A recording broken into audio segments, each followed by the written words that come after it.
হাম বা মিজেলস এবারে আমাদের দেশে, এবারে বলতে এই 2026 সালে প্রায় শুরু থেকেই আমাদের বাংলাদেশে হামের সংক্রমণের রেটটা একটু বেশি।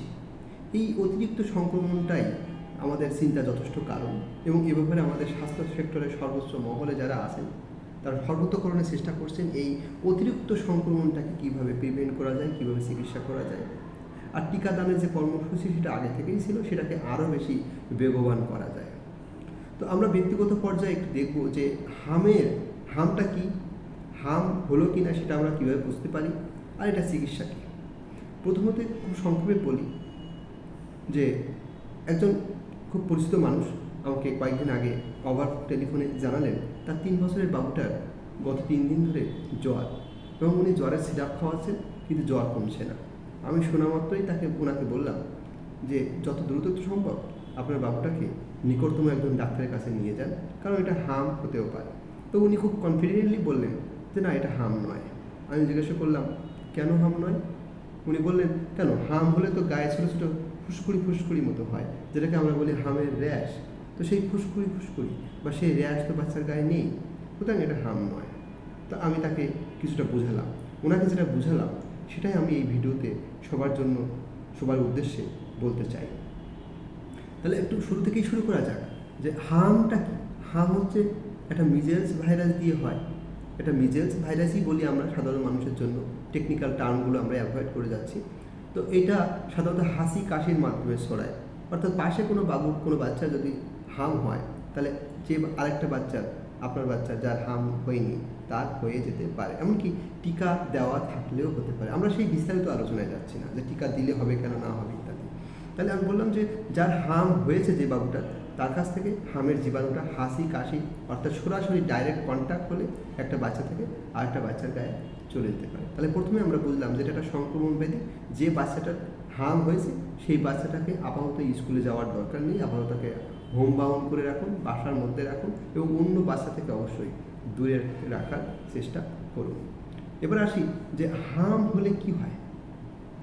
হাম হলে বাচ্চার প্রচণ্ড জ্বর হয়, অন্যান্য আরও অনেক ভাইরাসজনিত রোগে যেমন জ্বর হয়, এই হামেও জ্বর হয়, এবং এই জ্বরটা খুব হাই গ্রেড ফিভার হয়। অর্থাৎ হাই গ্রেড মানে 102-এর উপরে, 103, 4, 5 প্রচণ্ড রকম জ্বর। এবং এত বেশি জ্বর হয় যে বাচ্চারা জ্বরে অনেক সময় ফেব্রাইল কনভালশন মানে খিঁচুনি হতে পারে, আবার জ্বরে অনেক সময় প্রলাপ বকতে পারে।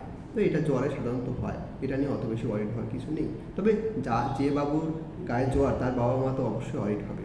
তো অনেক সময় দেখা যায় এই হামের যে জ্বর, সেখানে নাপা বা প্যারাসিটামল জাতীয় ওষুধ খাওয়ানোর পরেও বাচ্চার জ্বর কমে না, এবং এই না কমাটাই বাবা মার জন্য চিন্তার অশেষ কারণ।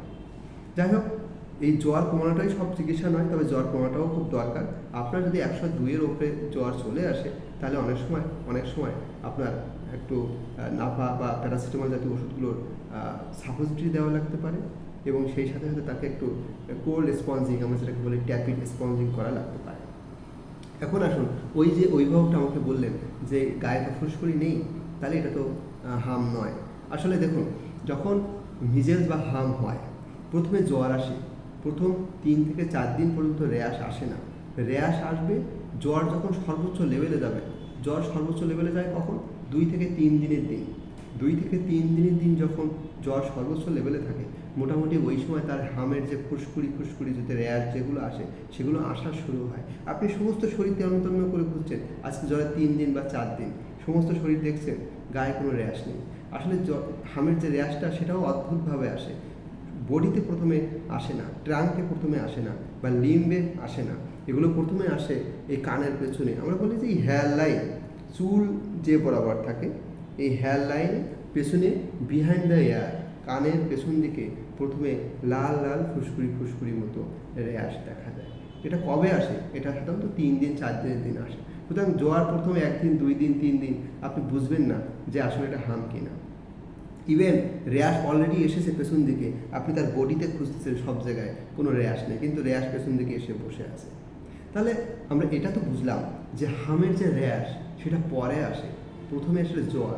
তাহলে অন্য একটা ভাইরাস দিয়েও জ্বর আসতে পারে, হামেও একটা জ্বর আসতে পারে। তাহলে এইটা জ্বর হামের জনিত জ্বর কিনা সেটা আমরা অভিভাবকরা অনেক সময় বুঝতে পারবো না, এমনকি ডাক্তাররাও অনেক সময় বুঝতে পারবো না। তবু বাচ্চাটাকে ডাক্তারের কাছে নিয়ে গেলে আমরা অন্যান্য আরও কিছু সাইন সিমটম দেখে বুঝতে পারি।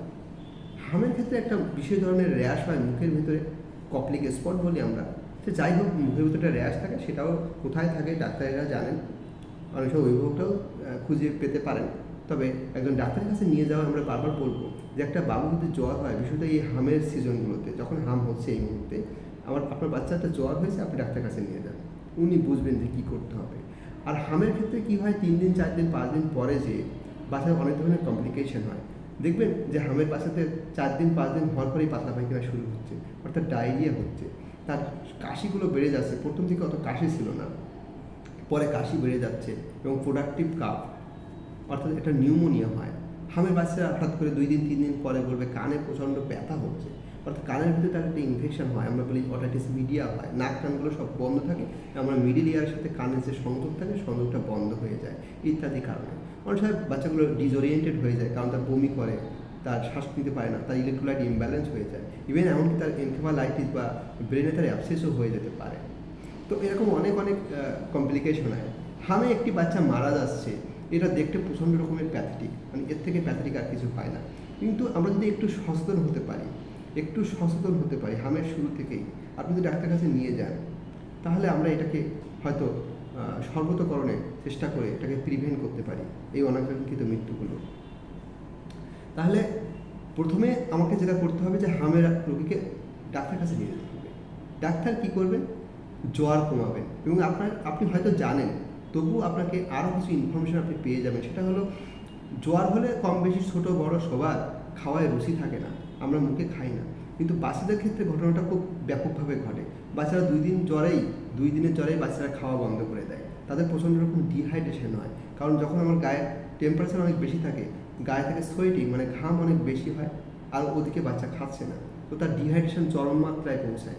এই চরম মাত্রার ডিহাইড্রেশন তার মৃত্যুর অন্যতম কারণ। সুতরাং প্রয়োজন হলে হামের বাচ্চাকে হসপিটালে ভর্তি করা লাগতে পারে, অনলি শুধুমাত্র ফ্লুইড দেওয়ার পারপাসে। যদি আপনি বাসায় তরল খাওয়াটা এনশিওর করতে পারেন তাহলে ভালো, যদি না পারেন তাহলে অবশ্যই আপনাকে হসপিটালে ভর্তি করতে হবে এবং সেখানে তাকে স্যালাইন দিতে হবে, সিরাপথে স্যালাইন দিতে হবে।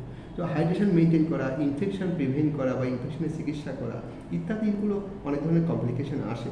তো সর্বতোকরণে কথা হলো এই একটাই, যে এই হামের সময় যদি আপনার বাচ্চার জ্বর হয়, আপনি প্রথমে যেটা করবেন, তার জ্বর কমাবেন, তার হাইড্রেশন মেনটেন করবেন, মুখে পর্যাপ্ত খাবার খাওয়াবেন এবং ডাক্তারের কাছে নিয়ে যাবেন।